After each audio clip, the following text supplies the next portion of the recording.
जय हिंद। जैसा कि आप लोग जानते हैं कि मैंने मुक्तिबोध का 2 वीडियो पहले ही अपलोड कर चुका हूं। आज का यह तीसरा वीडियो है मुक्तिबोध द्वारा लिखी कविता सहर्ष स्वीकारा का।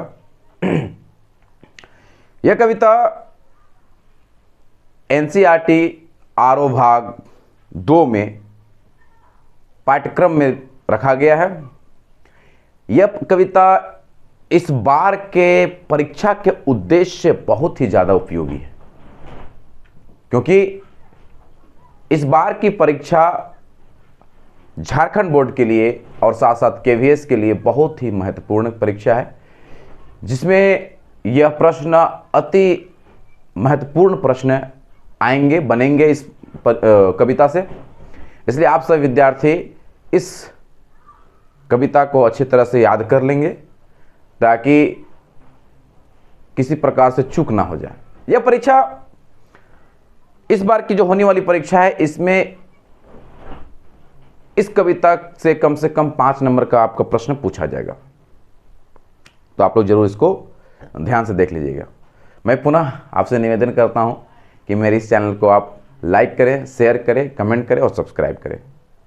चलिए हम लोग देखते हैं आगे की कविता की पंक्तियों को, और यह तीसरा वीडियो होगा सहर्ष स्वीकारा का। पिछले 2 वीडियो में हम लोगों ने जो देखा उसके बारे में पुनः हम चर्चा कर लेते हैं कि कवि कहते हैं कि मेरे जीवन में जो कुछ है तुम्हें स्वीकार है, सब कुछ हंसी खुशी सब कुछ तुम्हें स्वीकार है, और वह खुशी वह हंसी से सिर्फ मेरा वैभव ही नहीं अर्थात धन संपत्ति ही नहीं, मेरा दुख, मेरा लाचारी, मेरा बेहोशी, मेरा जितना भी कुछ है तुम्हें स्वीकार है।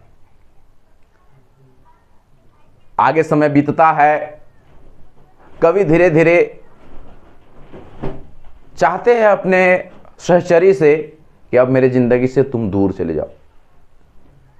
लोग ऐसे भी कहते हैं कि जब तक सहचरी रहती है, अर्थात ऐसे आप देखिए कि जब नया नया किसी को प्रेम होता है तो सब कुछ खाना पीना सुतना उठना बैठना सब भूल जाता है, और इसके चक्कर में वो व्यक्ति क्या है ना, काम धाम में ध्यान देना छोड़ देता है। लेकिन जब वह लड़की या वह नायिका उस व्यक्ति को ठुकरा कर चली जाती है, तब कहीं ना कहीं वो व्यक्ति अपनी स्थिति को संभालते हुए या तो इसको ईगो के रूप में लेता है, चाहे किसी भी प्रकार से लेता है, और अपने दुनिया में थोड़ा सा वो विकास की ओर बढ़ता है। तो किस प्रकार से होता है ये देखिएगा। लोग कहते भी ना कि हर कामयाबी के पीछे एक लड़की का हाथ होता है, एक महिला की हाथ होती है, एक माता की हाथ होती है, एक बहन का भी हो सकता है, एक सहचरी का भी हाथ हो सकता है। तो यहाँ पर भी कुछ इस प्रकार से ही होता है। कभी यहाँ तक पहुँचते हैं, जो पिछले वीडियो में लोग देखें, कि मैं चाहता हूँ कि तुम मेरे जीवन से अब निकल जाओ, और उस पंक्ति का लाइन भी है कुछ इसी प्रकार से है। कहते हैं कभी कि जितना भी उड़ेलता हूं भर भर फिर आता है, मैं बार बार उसको ढालने का प्रयास करता हूं, निकालने का प्रयास करता हूं, लेकिन तुम जो हो बार बार आ ही जाते हो। दिल में क्या झरना है, मीठे पानी का सोता है, और वो स्रोत है क्या, बाहर तुम भीतर वो। और कभी कहते हैं हंसाता वह चांद जो रात भर, जो चेहरा मैं देखता हूँ, जिस प्रकार का चेहरा तुम्हारा दिखाई देता है, मानो ऐसा प्रतीत होता है वो चंद्रमा ही मुझे दिखाई देता है। हम लोगों ने यहाँ तक देख लिया। आगे पंक्ति में कवि कहते हैं कि सचमुच मुझे दंड दो कि भूलूं मैं।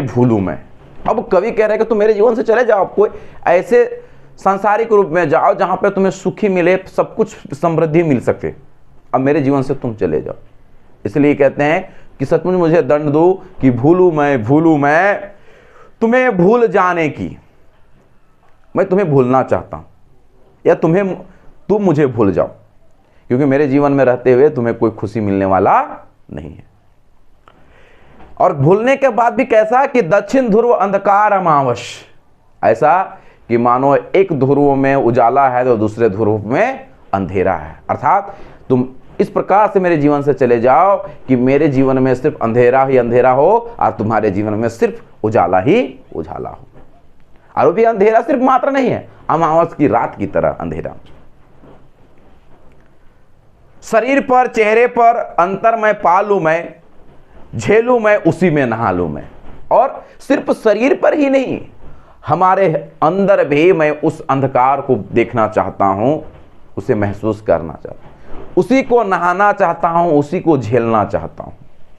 आगे पंक्ति, इसलिए कि तुमसे ही परिविष्ट आच्छादित रहने का रमणीय का यह उजेला अब तक जो भी था तुम्हारे ही आश्रित था, तुमसे दूर मैं जा ही नहीं पाता था, लेकिन अब चाहता हूं कि अब तुमसे दूर रहूं।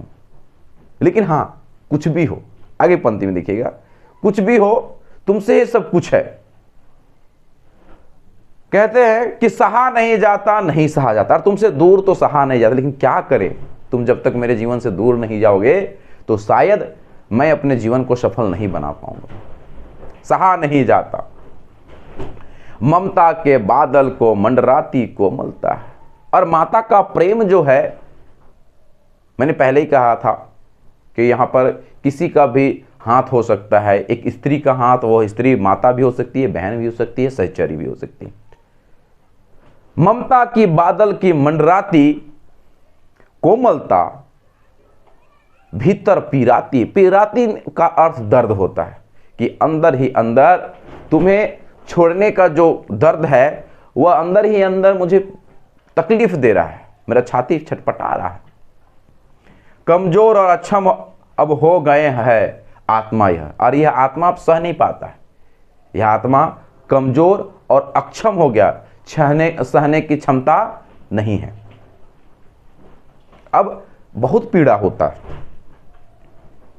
छटपटाती छाती को भव्यता डराती है, और ये छाती में जो छटपटाहट है इस दृश्य है जो डराती है।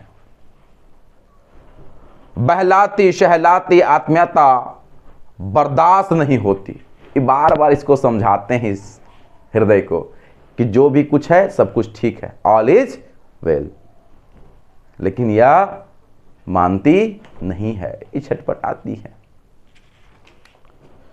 आगे पंक्ति, सचमुच मुझे दंड दो कि हो जाऊं पताली अंधेरों की गुहाओं में, विवरों में, धुएं के बादलों में, बिल्कुल मैं लापता। मैं ऐसा होना चाहता हूं कि पूरी तरह से बिल्कुल लापता हो जाए, गुफाओं में चला जाना चाहता हूं, धुआंओं में जीवन रहना चाहता हूं, मैं पूरी तरह से धुआं धुआं मेरे जीवन में हो जाए, मैं किसी को नजर ही नहीं आऊं। लापता कि वहां भी तो तुम्हारा ही। देखिए आगे पंक्ति में कभी कहते हैं कि कहीं भी चला जाऊं संसार के किसी भी कोना में, लेकिन कहीं ना कहीं तुम्हारा ही सहारा है। जैसे होता है ना, एक फिल्म की गीत भी आप लोग शायद सुने होंगे कि जिंदा रहने के लिए कि तेरी कसम एक मुलाकात जरूरी है सनम। तो चाहे कहीं भी चले जाए तुम्हारी याद ही काफी है, तुम्हारे याद के सहारे ही मैं अपना जीवन जी सकता हूं।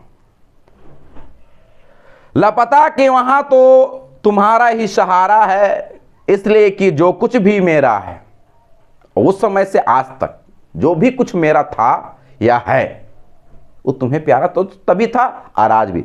जो कुछ भी मेरा है या मेरा जो होता सा लगता है, या तुम्हारे जाने के बाद जो मेरा और कुछ होने का लग रहा है कि यह मेरा है वह मेरा है, या होने सा पता चलता है या होता सा संभव लगता है, सभी तुम्हारे ही कार्यों का